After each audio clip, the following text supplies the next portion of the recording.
Hi everybody, Giselle Grenier here from artplace.ca. In today's Book of Backgrounds video, we're going to create a themed background. And the theme for this is going to be a nautical theme.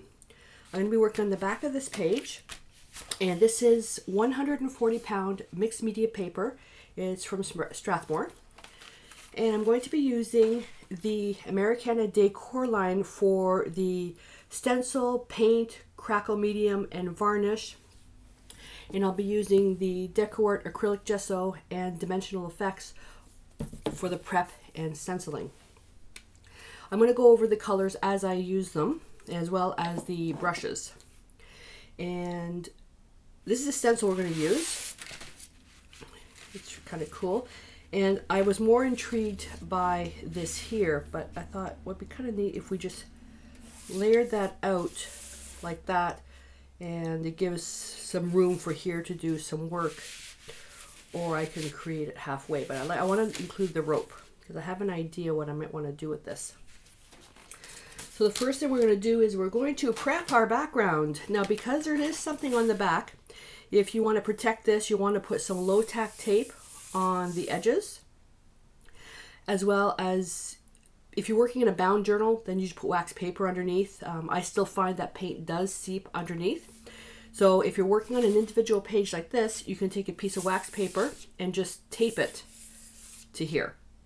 Or if you're using, I'm using an unstick craft mat, you can also use your no stick mat. If you do a lot of the same size, just cut that piece to size. That way you won't have to keep buying wax paper. And you just keep retaping it. Okay, myself, I'm not going to worry about it because there is a lot of white splatches on splatches. Is that even a word? Splotches on there. So I'm going to get out, and I'm being mindful now not to put my medium over here and to keep moving my hand in front of the camera. So if I forget, I'm sorry. I love opening a new container of medium. Yay. Oh, you know what? Let's just put that on there. Look, we're what? 2 minutes into it and I've already got paint on me. Oh, seriously.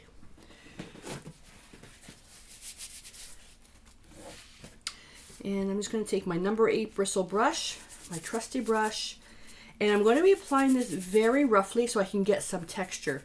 The idea that I have for this particular page is the nautical theme, but it's going to be a old style. It's going to be very rough with the cracks and distressing, very aged. And when I say age, I don't mean vintage aged in colors. I just mean vintage age in effect. So this is an ideal piece for anybody who maybe has a heavy hand, or you're not quite sure, you're learning maybe. It's a piece that you really can't go wrong with. I find that, and I used to be the same way, that people put way too much emphasis on something being perfect. There's no such thing as perfect. There's no such. I have a print in my living room from a famous wildlife artist, and I found imperfections in his work. There's little itty bitty things. I'm thinking, but what gives me the right to say, ooh, I don't like this because it's this, or I can see brush strokes, or I can see a little bit of a blob of paint, or I can see a fingerprint. Who am I to say? Art is so subjective. The only one that you need to make happy when you create art, even with the Book of Backgrounds or any art, the only person you need to make happy is yourself. If you like it, that's all that matters. And I'm sure there's art that I create that people don't like, and you know what? That is totally fine. But I do this for me. A brush here. So you see how I'm rolling back and forth, creating all that nice texture on there. Because this is going to translate through the paint. And I know this is a boring step, but it's important. Get out of there. See all that nice texture? Now it is very heavy here. And this paper is already pretty thick, so you don't need to worry too much depending on the layer, the thickness of the layer. Okay, just gonna clean that up. Now, I'm pretty sure I answered, I'm getting some common questions emailed to me, and I love it when you guys email me questions about the baby wipes that I'm using. And I'm not sure if I answered it in another video. I think I did. I use the Huggies because they are much thicker. The other brand, they're too fibrous. The Pampers, they're way too fibrous, and the actual fibers actually pull out. And in my little container, I have the same container I've been using for about 7 years. On the bottom half, I do have the Pampers, so when I get to that, I won't be buying any more, but when I get to that, I'll show you guys what I mean. Okay, seal that.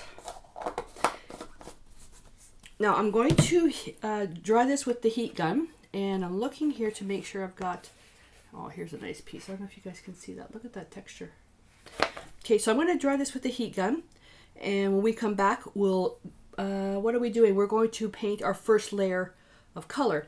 Now, with the heat gun, I'm going to quickly just show you this once, because as I go through to speed up the time, I won't be showing the heat process, because people were asking me, why do I always put my hand here? When I start the heat gun, it's cold air coming out, but because this is an embossing gun, it heats up very, very quickly. I put my hand here. As long as my hand is okay, I'm not burning myself, I'm at a good distance. But the minute that it starts getting uncomfortable, I have to pull the heat gun way up. Okay, so watch this. So I'll start. It's fine. Always moving the heat gun. Never leave it in one spot. And I'll just keep going and checking. Now watch the shine as it disappears.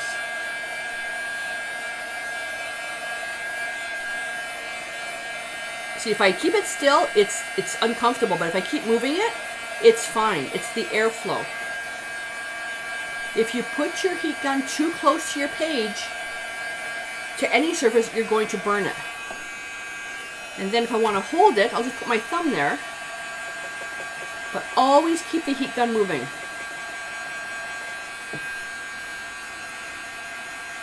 And if you're working on Terraskin, which is paper made from stone, you have to be extra careful with the heat gun because you'll actually burn the material. Because it's not actual paper and it heats up really, really fast.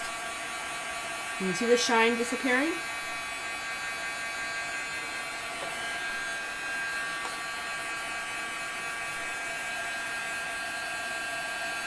Okay. Now, just because this looks dry now, it doesn't mean it's necessarily dry, especially in here it's very thick. Even though it's dry to touch, the paint underneath might still be wet. The best way to check that is wait a few seconds for the paper to come back down to room temperature. So I'm maybe 5-10 seconds, and then touch it. It does feel dry to touch, but there's, right here, it's still hot. So it is quite thick. But as I'm moving around, right here, it's at room temperature. Here is very cold. Okay, so it's cold, that means it's still wet. Now this is cold.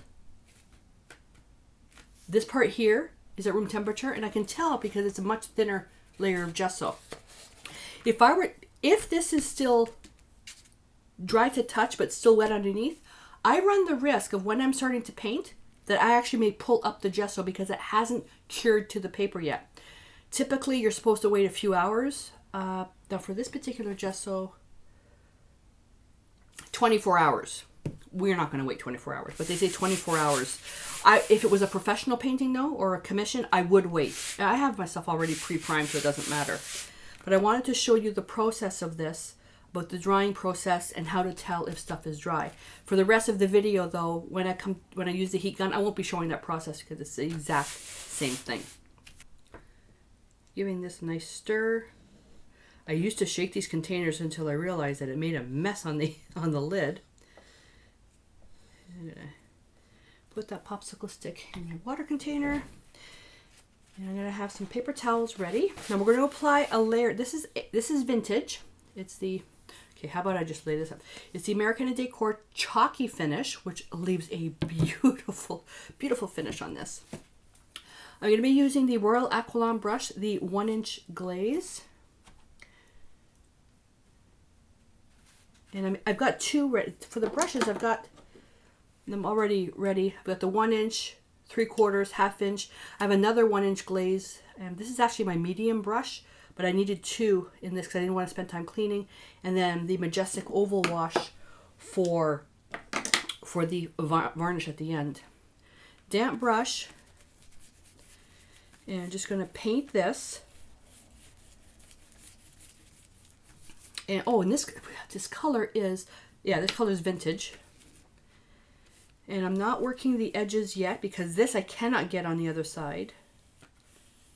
And the painter's tape that I have is too sticky. It'll actually rip the back. And when this dries, you'll be able to see the texture. You don't need to, you know, do a perfect finish on this one here because we are going to be covering it with 2 more layers of paint.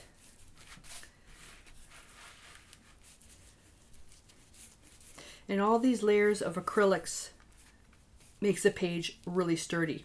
Now the Americana Decor line, the Americana Decor line, the Chalky Finish, is used for home decor. So this is a great way with the Book of Backgrounds to actually test something out to see if it would work for what you want to do. Is the only difference, you know, instead of painting on a wall, which is just drywall, prime a page and you're going to get the same effect. Now I'm going to paint on the outside. I'm going to make sure I don't move my page. I don't want to get this paint on the other side, but if I do, nothing a baby wipe can't fix. And you can see the page is starting to have a little bit of a, well, you can't, but it's starting to bow a little bit. That's just the paint. And it's relatively cool in here, thank God.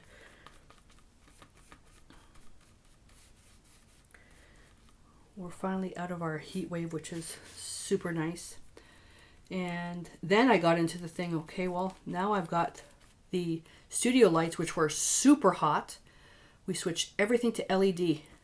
And oh my God, what a difference. I don't know if you guys can tell the difference in the lighting. Okay, I have to find a... Actually, if I... Oh, of course I don't have it ready. Oh, okay. Tweezers.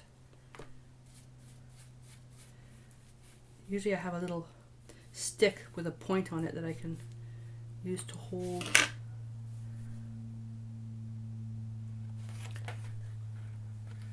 Cover that. There we go. Put that in the water and reach.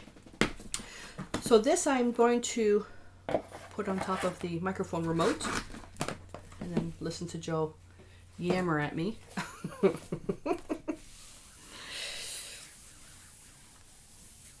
So this I'm going to clean up. Love this unstick mat. I can't get over the size. I thought when I bought my first mat I was spoiled, you know, thinking, oh, this is so wonderful, but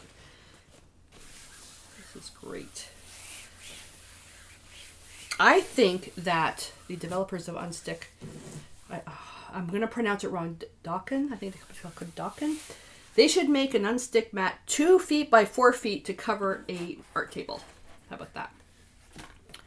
I'm going to cover this, and then I'm going to dry this with a heat gun, and then when we come back, we're going to do our stenciling. So that's all dry now.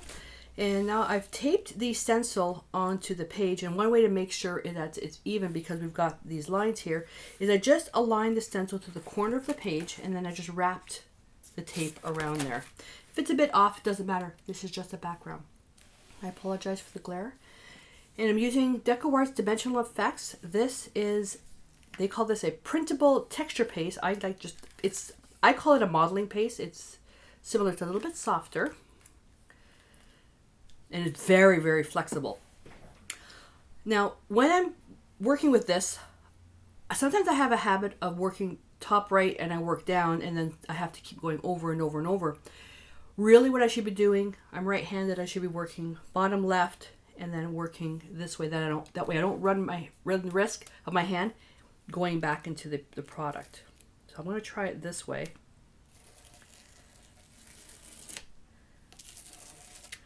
And you don't have to see, I'm doing exactly the opposite of what I was saying. I'm going towards me. I want to put a very thin layer of this. The thicker you apply this, the longer it takes to dry. And if you don't have modeling paste, don't worry. Use gesso. And there's a little bit of black stuff on there. This is from, I think I have some paint left on my palette knife.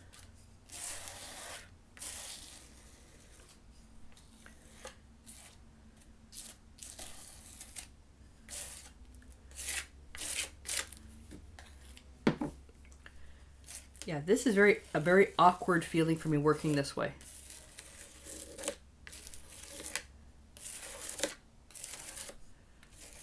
I feel much more comfortable pulling the palette knife towards me. So I'm going to keep doing that, and if I end up, well, the stencil is fastened, so it's not going to be a problem, but this is how I do my drawings. I work towards me. And the palette knife got caught in here, so I may have some modeling paste stuck underneath.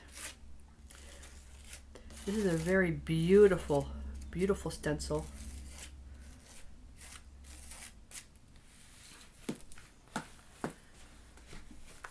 Turn that around. Hopefully you guys can still see. I'm going to work it this way very carefully. This is going to give a beautiful texture. Like I said, if you don't have modeling paste, just use gesso. See, I got it caught again. Use gesso, and use your gesso, thick gesso. Don't use thin gesso. If you use thin gesso, then the paint, the gesso is probably going to go right underneath the stencil. And for this particular technique, you could let the gesso sit, and I've done this before. You let the gesso sit into a container, no lid, and just keep stirring it every 15-20 minutes. It does take time. So, you know, if an afternoon where you're watching TV or something, or watching YouTube videos, and just set a timer. And the reason for the 15 minutes is that you don't want the top just to dry out. And what you're doing is basically letting the water evaporate out of the gesso, and it'll really thicken it up. And I'm working very slowly on this because I don't want to kink the stencil. It's a very heavy duty stencil, but it's the palette knife that's the problem.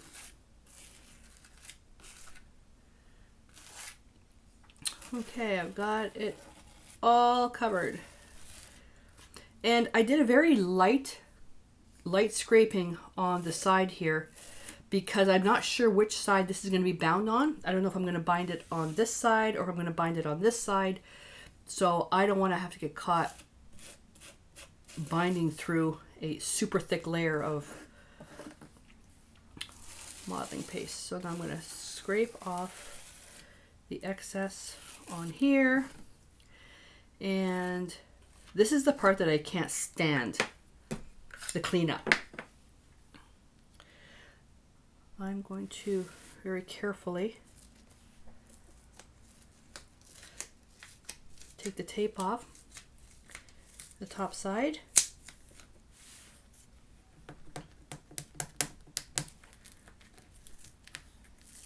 Because you don't want the stencil to slide.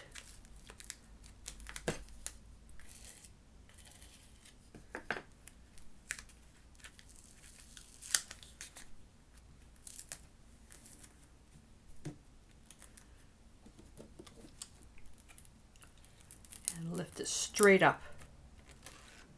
There we go. All right, so I'm going to put this aside. Now, what if you have, and I do have,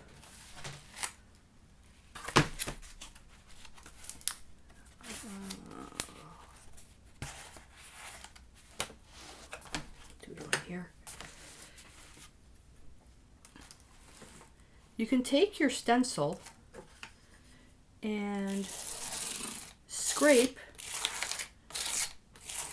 over an existing page, and what you're doing is that you're pushing the modeling paste back. Basically, you're doing the same thing as what we just did, except you're cleaning all the excess off and then reapplying it back down. And it's going to be a very random application. You may only get a few pieces in there. Okay. And I'll do it on this one as well.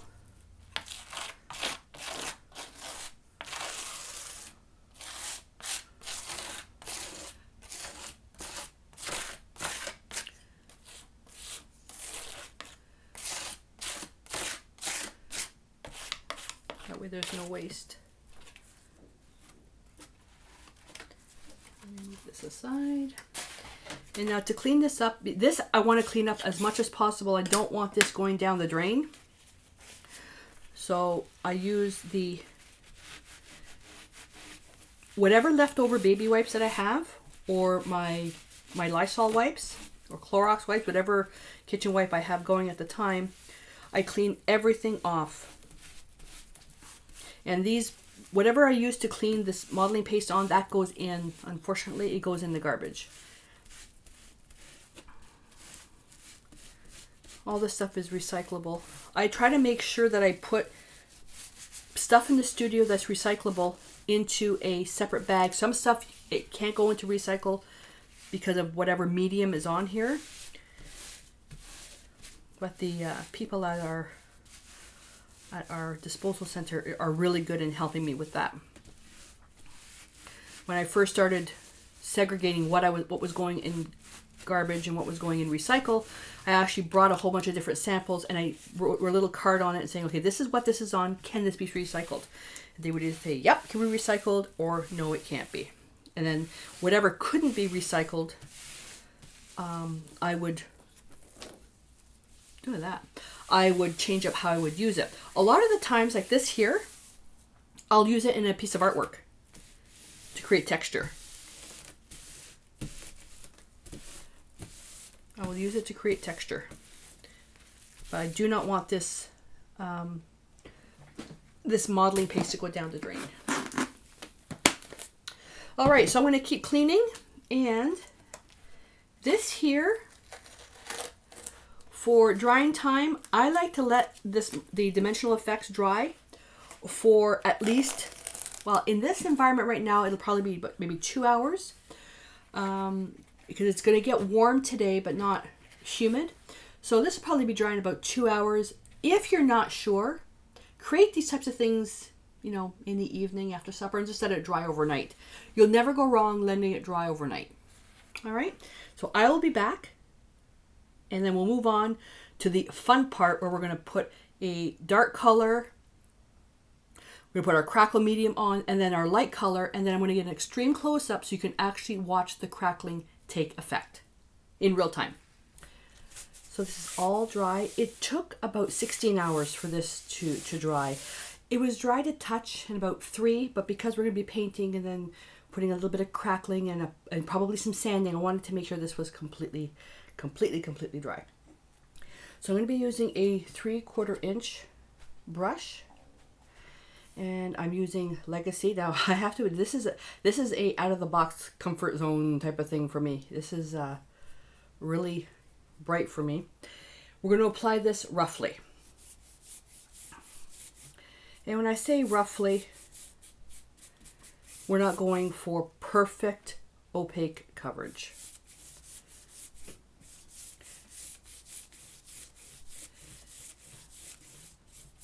What I want to avoid though is something like that. I want to don't have any of those lines showing.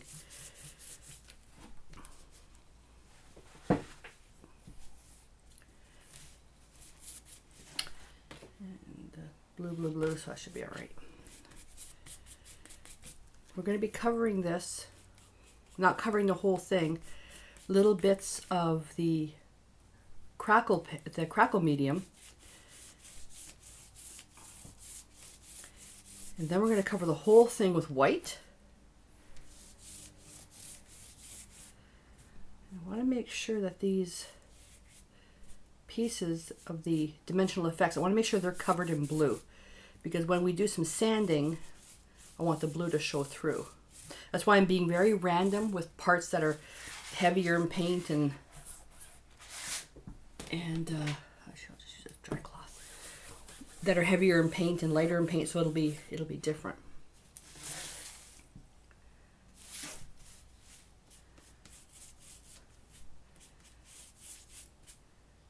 This is like watching paint dry, so if you can skip ahead.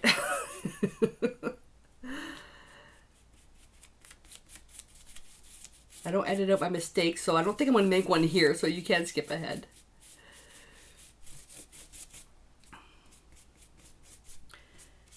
And I'm going to be putting some cracks and corners and some edges. And I have to be mindful that I am probably going to be binding it on this side, so I won't put too much crackling. Well, mind you, I'm going to be binding it based on size, so it really won't matter. That's pretty just the way it is, isn't it? Okay, that's nice just the way it is. All right.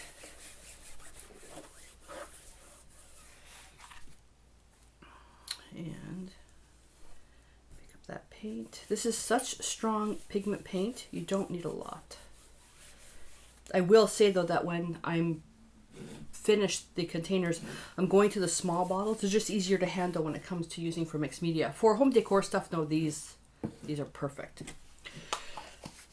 We have to have this perfectly dry, like completely dry, before we apply the crackle medium. So I'm going to stop the camera, dry this, and then we'll come back.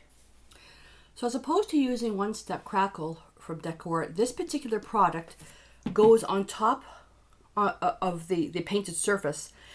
It's left to dry, and then you apply another color, actual paint color, which will be everlasting, on top of that, and then the crackling it'll crackle this paint here to show what's underneath. Whereas the one-step crackle, you just pour it on and that itself cracks, and then you can antique it. And then the DecoArt Media crackle paint and crackle paste, that themselves, they crackle. But this is different. You're actually crackling the top layer of the paint.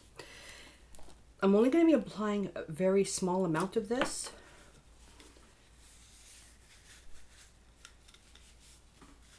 I don't think that lid was sealed. Oh. There we go. And you can apply it different ways. You can apply it with a palette knife, or you can apply it with a brush. I'll show you with the palette knife. So you just pour it on, and then you can apply it like that. On a textured surface, it's a little bit more difficult, but you can get, it's more random than with a brush. Okay? With a brush, you just dip your brush inside and just apply it on. Again, I'm not applying it everywhere.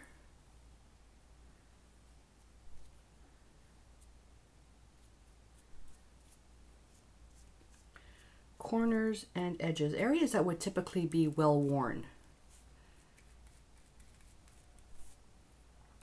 What's really cool is when it comes to the actual, we have to let this dry completely, then you put the other color on top, you can actually see it crackling. So what I'm gonna do is, when I apply the paint on, then I'm gonna let the camera run, and when it actually comes time to preparing the video, I'll speed up that so you can actually see the crackling. The crackling, I think, takes, well, depends on how thick the medium is and how thick the paint is. But when I tried it on a different journal, and the crackling started within about a minute. Okay, so I'm going to tilt that so you can see that's where the crackling is going to appear. And I want to make sure I leave some areas for sanding. Now with this stuff here, I wouldn't recommend using a heat gun. Let things happen naturally. That way you'll get consistent effects. So we'll let this dry, and we come back, we'll apply the everlasting layer of paint. So now we're ready to apply the paint. You can see here it's all dry. I let it dry for 24 hours. So I got onto some different projects. What I'm going to do is I'm going to start painting from here downwards. I'm going to leave this part till the end because I'm going to get an extreme close-up so you can see the cracking take effect. So I've got myself a really large brush. It's a 1-inch wash, and with the Americana Decor, the crackle medium, when you put it on, that doesn't really matter. It's when you put this layer of paint, and we're putting on a layer of the Chalky Finish Everlasting. If you put the paint on vertically, your cracks are going to be vertical. If you put the paint on horizontally, your cracks are going to be horizontal. So keep that in mind. I'm going to make mine vertically. And once you put the paint on, you don't want to overwork it because the cracking takes effect almost immediately. And does it matter if I get any white on that side? No. So I'm just going to start like that.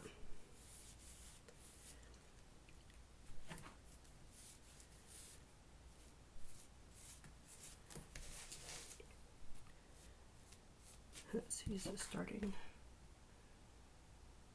Yeah, it's starting already. Okay.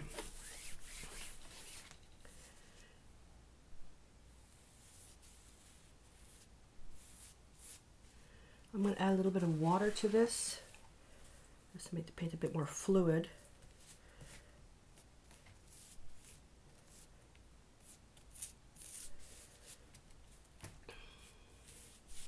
And there are some areas that I'm going to start. Look. There. There. There. There are some areas that I'm going to sand.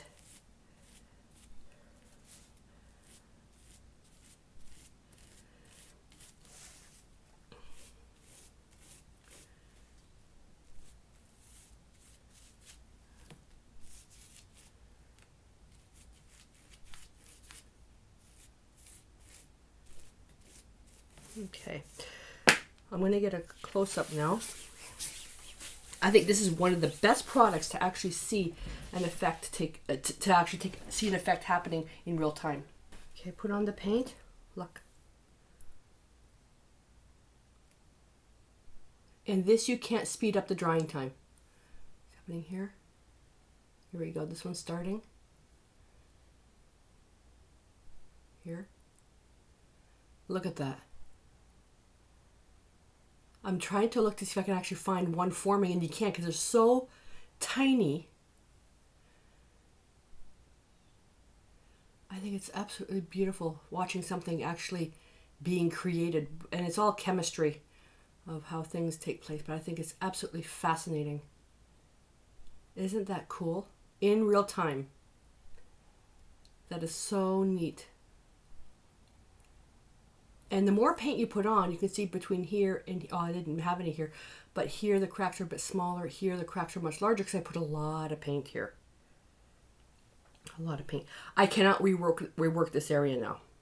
And to show you why, if I were to find, let's find this area right here. If I were to put paint on top of it, the effect has already taken place.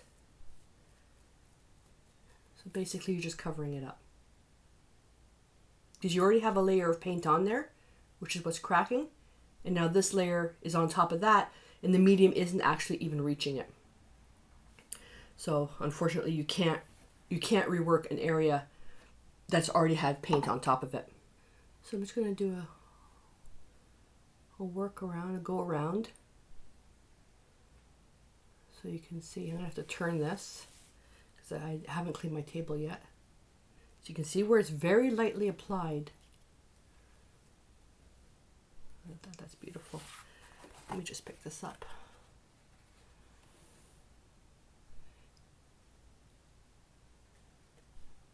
I absolutely love this product.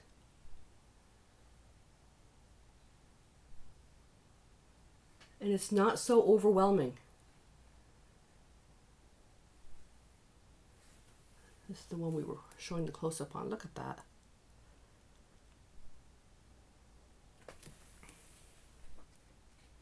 beautiful.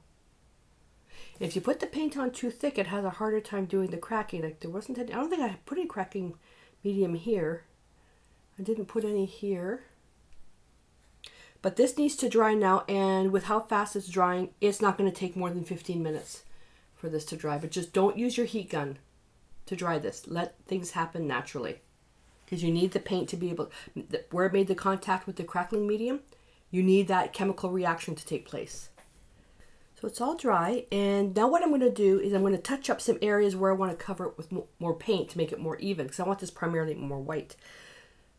This technique also works, let's say you have an area that's got way too much cracking, just apply paint over it and that'll really tone it down, but do it as a wash. So I've got the Chalky Finish paint, same thing, and I added quite a bit of water.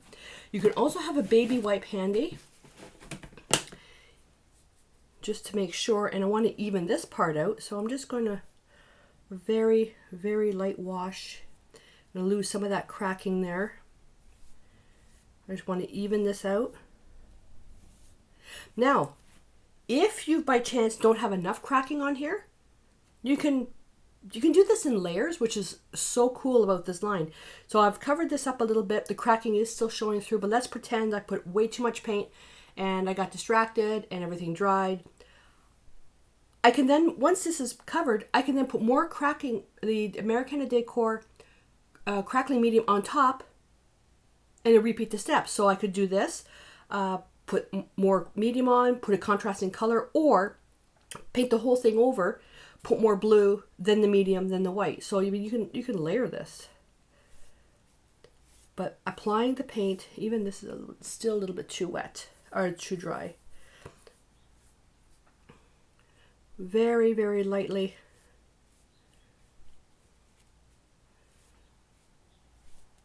See, the cracking still shows through, very, very minuscule though, very tiny. I just don't want it to look like the paint was unfinished.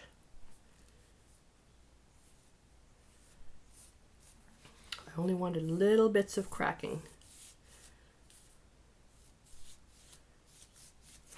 And by the paint being washy, you'll still retain the subtlety of the cracking.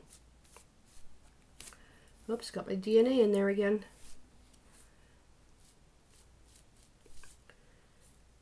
This bottom corner, I think I'm going to leave the way it is. I like that. You can also sponge this on, but with the sponging, you got to be very careful not to put too much paint on there. You can also come back and sand some areas. I was going to do some sanding. I don't think I'm going to, because I'm liking the effect that I have.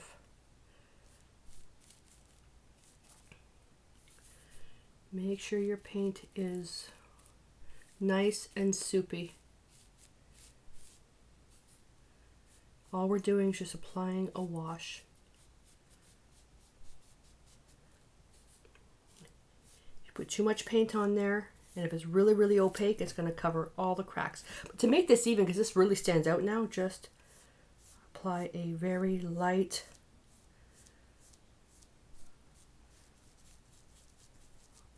wash over that. This is supposed to look old, so things are going to look patchy. See, still kept the cracking. See?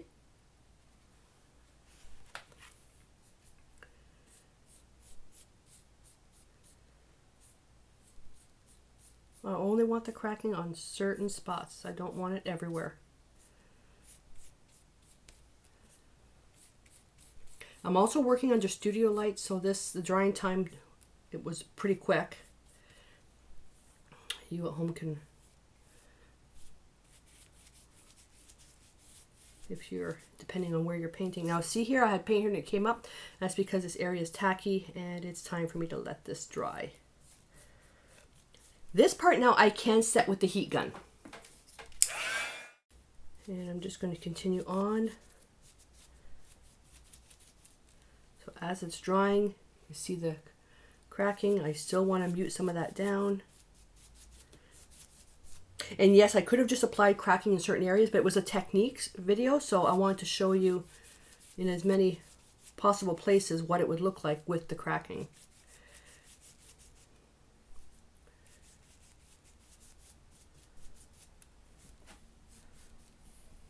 I think we're good now.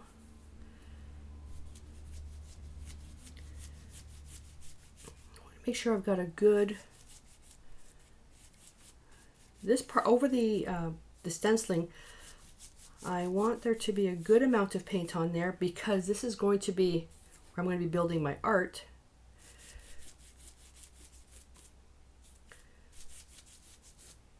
And just a little bit over this, just to tie everything together. And I think we're pretty well done. All right. So let this dry, then I'll come back and I'll show you how to varnish it. I lied. I have to show you how to sand it. Oops. So I've got different grades of sandpaper here from fine to medium. And I'm just going to grab a little piece here. And if I wanted to, if I wanted to sand the edges, I'm just going to come here in one direction. Yes, I know they're a band. Not round and round. Remember, this is a paper product. In one direction.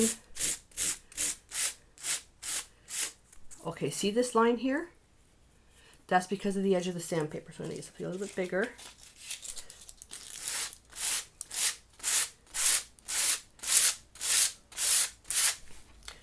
And I'm going to go over the areas that kind of stand out, especially the stenciled stuff. Do it slowly. And whatever you do, all the stuff that comes off and you know, it's all the crumbs, do not blow to move it out of the way. Grab a wet damp cloth and pick it up. Do not blow on it because you're blowing that stuff, you're putting it in the air. Although the products themselves are non-toxic, you should not be inhaling particles. See, look, and sandpaper is grabbing the edges.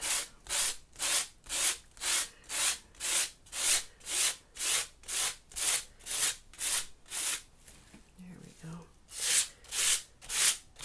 You don't have to do this everywhere. This is a technique video, so I'm going to show as much as I can.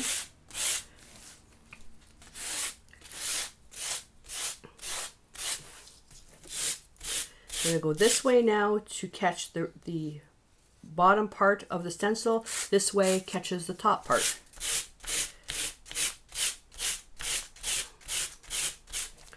Now let's see what happens if I can just do a little bit of a diagonal stroke just to catch the edge of this. Your paint has to be 100,000,000% dry.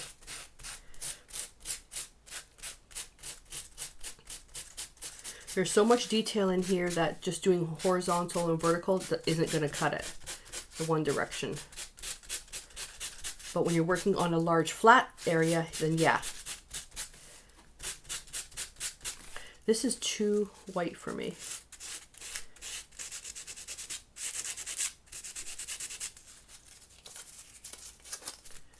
A little bit too white. And if I can't get, because there's too much paint on there, and if I can't sand it down to the point where, oh, there we go. If I wasn't able to sand it down to the point where I was happy with the effect, when it comes to doing the art part, I would just, you know, somehow blend that in.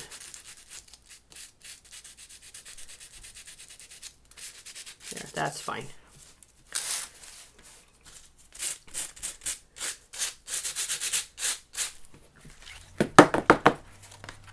There we go. Much better. Don't forget, this is supposed to look old. If I was creating a home decor piece for myself with this, I probably wouldn't use this much crackling. Like even this, I can take the crackling and I can sand it, which will minimize what they look like. But I would just be more careful on the actual application of the medium. Now I'm going to go this way because I want to catch the edge of the paper. Whoops. Always being mindful. This is paper I'm working on. And sandpaper, I mean, there's different grades and there's different qualities. So it's not terribly expensive, you know, especially the brand name stuff is, of course. But what to do is, if you want to try with the sandpaper, you can go to a discount store, buy what they have on the shelf. You know, don't spend too much money. Try it and see if it works. If it works, all the better.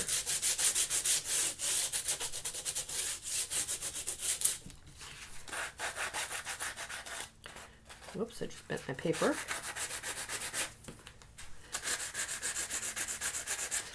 And what I'm doing is I'm getting down to the blue on the edge. This is paper, so it's a little bit more difficult. Let's try a more, there we go. I went to a more heavier grit. What is this? This is not 404. These are 220. That's a 120 grit. 404 fine. But they're all different brands. I want to get that corner.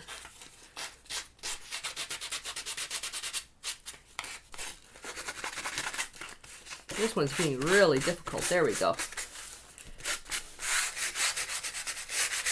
And I know this is long and tedious, but it's all about working slowly and in a uniform state so everything's cohesive.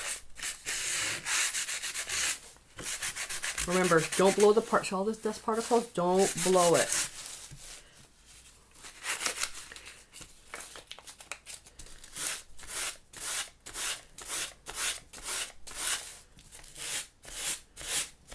And you're going to do this until you're happy with what the effect you've got. And I am getting, oh, I forgot the north, south, east, west. I have to make sure I really show that. And that one hidden.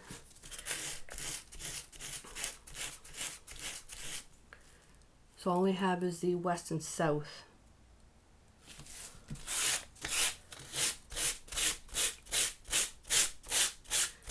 And remember, this is just a background. I get some emails from people saying, oh, this didn't work and that didn't work. And it's just a background. Don't worry about it. There we go.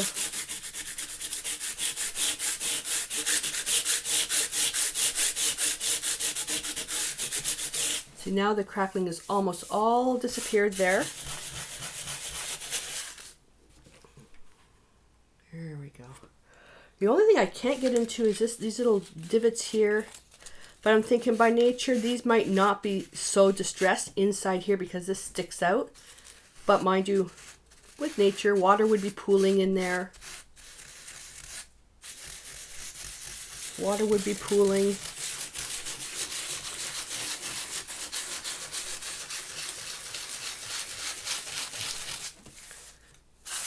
Not sanding that part.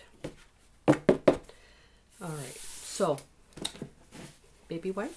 Oh, and I was saying in another video that I use Huggies wipes, and when I get down to the Pampers wipes, I will show you what they look like. The Pampers ones I won't be using anymore. They're great for hands and that, but they're very fibrous.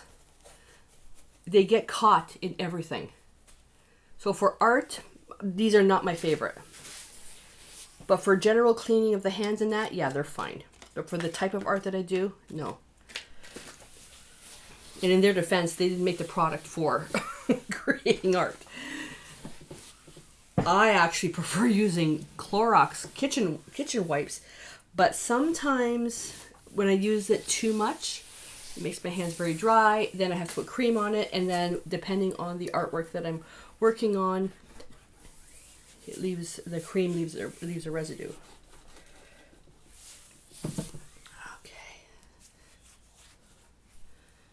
Let me just get a paper towel because I want to show you how to varnish.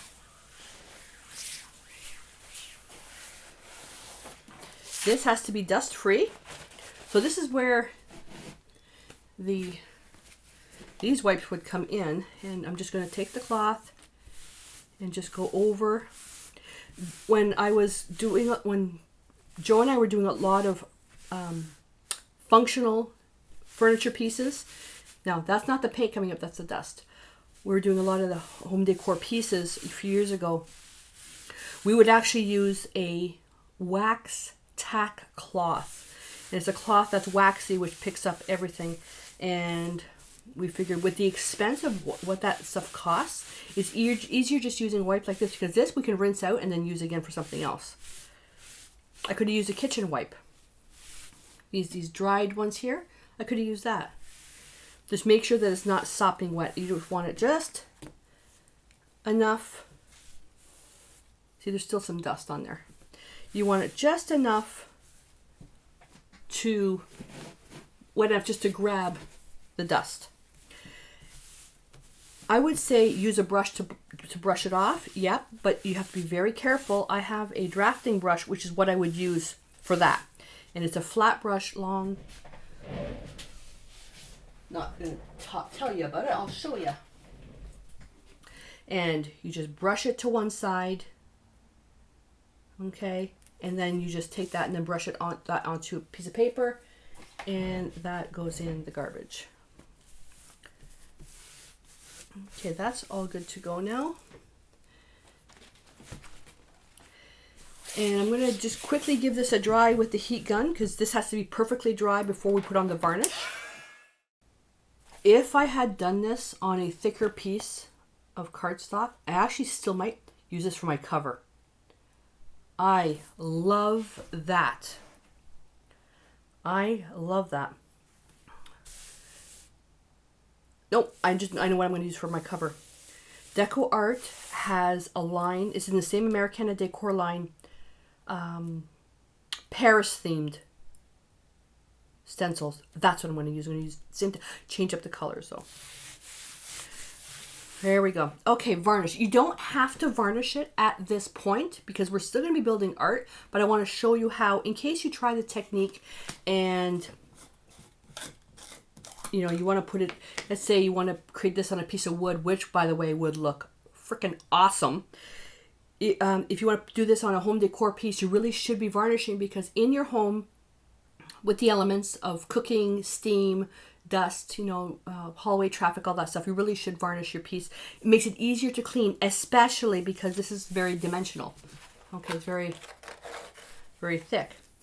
I have a brush specifically for varnishing. It's a Majestic 1-inch oval brush, very, very long oval brush. I only use this for varnishing, and I clean this by hand. Okay, and all you're going to do is just apply a layer of varnish, and it's as simple as that. So this is what's really cool. With the DecoArt line, the Americana decoupage line, they have the decoupage mediums can also be used as a sealer. So if you, now is this indoor or outdoor only? Sorry, sorry.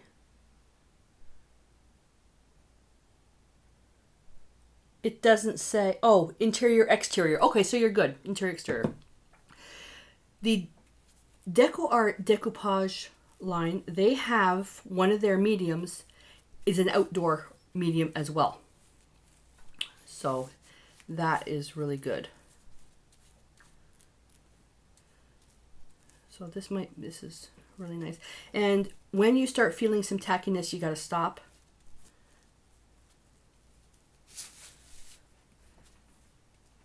And it's best to apply many thin coats versus one heavy coat. This one here, because it's just a book of background, one coat is going to be enough. Now what I'm going to do is I'm going to take a paper towel and I'm just going to just gently blot out the excess. I'm going to rinse my brush. Blot the brush. You want to squeeze out as much water as possible.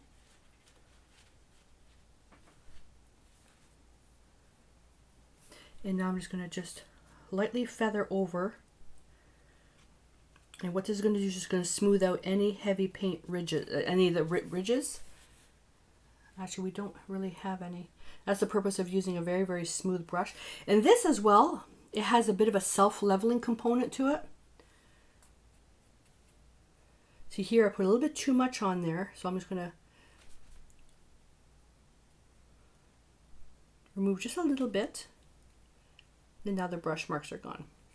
Which for me, you know me, I don't care about brush marks. Ridges of paint is a different story. Brush marks to me just shows that it's actually handcrafted and not manufactured in some assembly line by machines. There we go, all finished. So I would love to see what you create based on the ideas of this. So dark color, some crackling, a light colored, with some three-dimensional stenciling. Things that you can create just with those simple elements are endless. I would love it if you could share a picture with me, and you can either email it to me or share it in our private Facebook group, which is a Facebook group made up of artists of all levels. And the information to both of those are on my website at artplace.ca. And don't forget, if you're a first-time viewer for the Book of Backgrounds, don't forget to go to the website and check out the 5-day roadmap, which is a free roadmap, no cost whatsoever. And you can see the whole process from the beginning of supplies and right through the end where you actually create a painting. And the technique for that particular painting is painting dark fur, and it's a painting of my neighbor's cat, Dennis, who's jet black. So that's the actual painting, which is a bit more involved, but it was a technique lesson. Anyways, there we go. So I am going to clean up, get ready for the next project. And until I see you in my next video, stay inspired.